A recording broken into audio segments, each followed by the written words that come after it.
तर आणखी एक मोठी बातमी आहे अजित पवार यांच्या संदर्भातली, कारण एकीकडे अजित पवार यांनी काकांसोबतच्या युतीचे संकेत दिल्याची चर्चा सुरू आहे। असं असताना अजित पवार यांनी भाजपवरती मात्र काही गंभीर असे आरोप केले। पिंपरी चिंचवडमध्ये बोलत असताना अजित पवारांचा भाजपच्या स्थानिक नेत्यांवरती गंभीर आरोप दिसून आलेला आहे। भाजपची राक्षसी भूक पाहवत नसून इथे मोठ्या प्रमाणावरती हप्तेखोरी सुरू असल्याचा आरोपही अजित पवारांनी केलाय।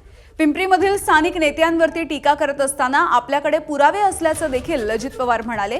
एकीकडे महायुतीचं मैत्रीपूर्ण लढत लढायचं ठरलेलं असताना अजित पवारांनी भाजपवरती हे गंभीर आरोप केले।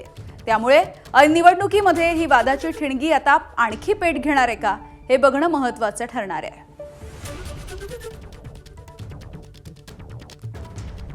बजेटपेक्षा जास्त अनेक अनावश्यक कामं केवळ रिंग करून लाटण्याचा आणि काढण्याचा प्रयत्न झालेला आहे। त्याच्यामध्ये काही डांबरी रस्ते उखडून टाकले जातात, ते पुन्हा सिमेंटचे केले जातात। अर्बन सिटीच्या नावाखाली नव्याने वाढीव फुटपाथ आणि रस्त्यांची रचना केली जाते।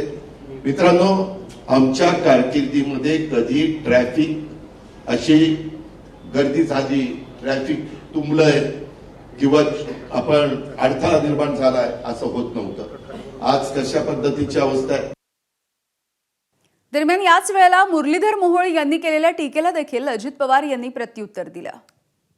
माननीय पालकमंत्री बोलतात की या शहरातले गुन्हेगारी संपली पाहिजे, कोयता गँग संपली पाहिजे, आणि दुसऱ्या बाजूला पुण्याच्या पूर्वेपासून पश्चिमेपासून दक्षिणेपर्यंत त्यांची उमेदवाराची यादी पाहिल्यानंतर सरसकट आपल्याला दिसतं की हे कुठल्या तत्वात बसतं हे मला माहीत नाही। बजेटपेक्षा जास्त अनेक अनावश्यक कामं केवळ रिंग करून लाटण्याचा आणि काढण्याचा प्रयत्न झालेला आहे। त्याच्यामध्ये काही डांबरी रस्ते उखडून टाकले जातात, ते पुन्हा सिमेंटचे केले जातात। अर्बन सिटीच्या नावाखाली नव्याने वाढीव फुटपाथ आणि रस्त्यांची रचना केली जाते।